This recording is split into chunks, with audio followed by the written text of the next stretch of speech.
saya Petrus Cornelis Tabelak, mahasiswa jurusan Sosiologi Extension semester 9, mata kuliah terapan. Selamat siang. Pada siang hari ini saya akan membahas buku tentang perpustakaan dan masyarakat, peran, tanggung jawab, dan masa depan di zaman perubahan, karangan David Baker. Perpustakaan selalu berkomitmen untuk menentang proses penindasan yang membatasi akses ke informasi. Menjunjung tinggi ini sebagai pilar praktik perpustakaan yang baik.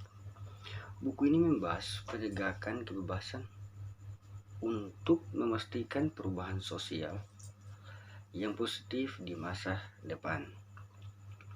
Namun sementara kebutuhan untuk menegakkan kebebasan akses informasi diakui, kenyataan signifikan adalah kesenjangan yang tumbuh antara kaya informasi dan miskin informasi.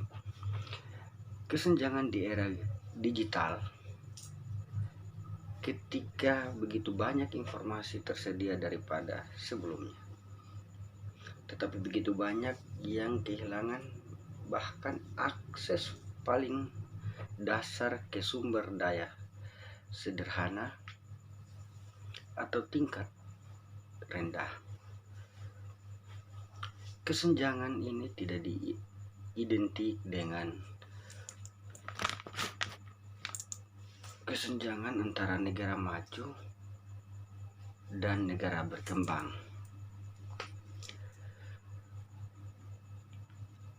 Ini menjadi begitu menular sehingga telah menciptakan komunikasi di dalam komunitas, bahkan di negara-negara ini.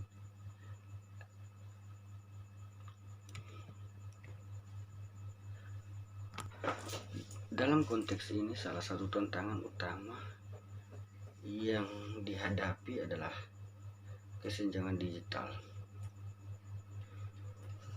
Perpustakaan memiliki peran kunci dalam menjembatani kesenjangan signifikan yang masih ada di negara berkembang dan maju antara si kaya dan si miskin. Ada tantangan yang sama besarnya dalam hal menyediakan dan akses yang mudah dan tanpa batas informasi yang berkualitas dan kemampuan menggunakan untuk mengevaluasi dan memanfaatkan secara efisien dan efektif. Berwais menekankan perlunya perpustakaan umum, menyediakan tempat di mana orang dapat bersosialisasi, melihat pameran, dan mengakses informasi sejajar dengan berikutnya. Dia mengajukan pertanyaan, apa yang akan terjadi dengan kebutuhan membaca informasional dan rekreasional dari mereka yang kurang beruntung jika perpustakaan umum tidak ada sebagaimana dibahas oleh para reporter kemitraan dengan layanan terkait lainnya dan organisasi akademik secara kelembagaan lokal, nasional, dan internasional akan menjadi sangat penting. Perpustakaan akan dibantu dalam hal ini dengan adanya asosiasi profesional yang kuat yang terus memikirkan kembali peran dan tanggung jawab staf perpustakaan. Pupil Pulse mendemonstrasikan bagaimana orang-orang berpindah antara perpustakaan untuk mendapatkan informasi dan sumber pengetahuan, mencari bantuan untuk menemukan lingkungan di mana mereka dapat bekerja dengan nyaman.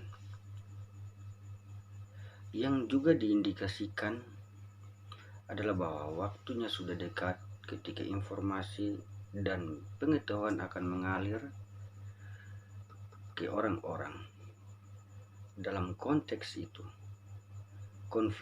konfigurasi ulang penyediaan perpustakaan akan setidaknya diinginkan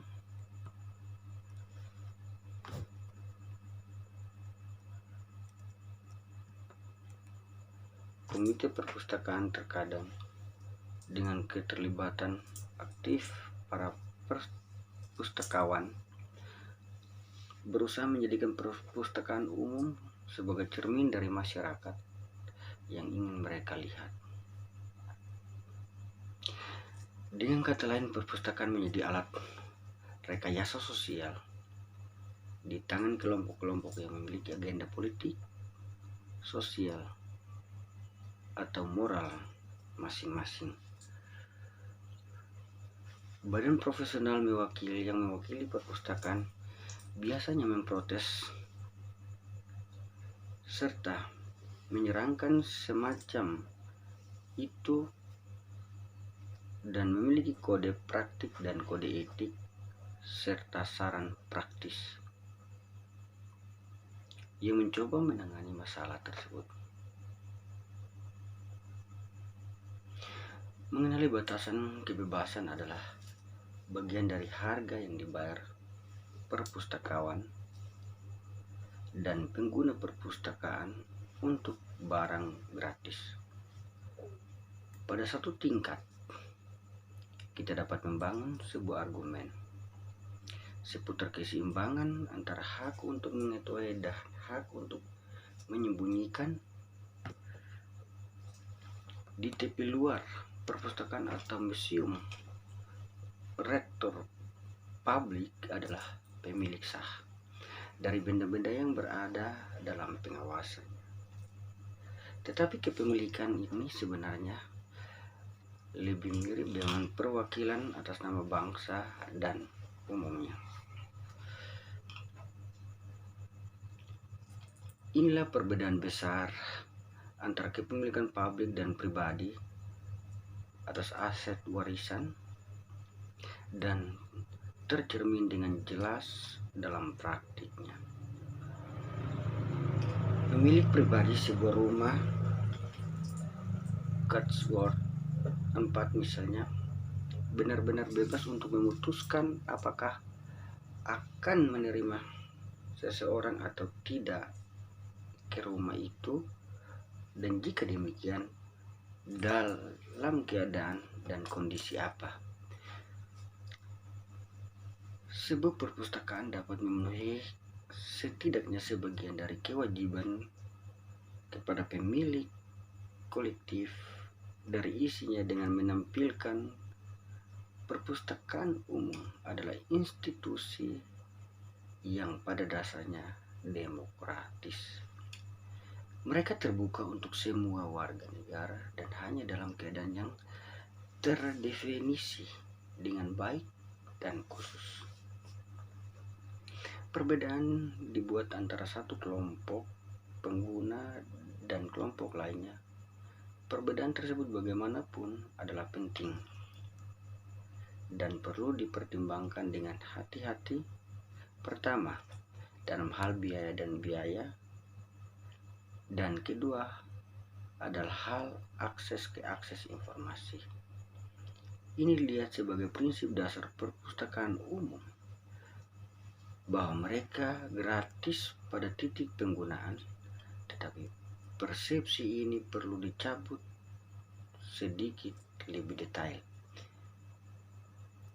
Meskipun sistem perpustakaan sekarang mengadopsi keanggotaan yang dapat dipertukarkan, ini telah menjadi masalah selama bertahun-tahun, terutama praktiknya bervariasi.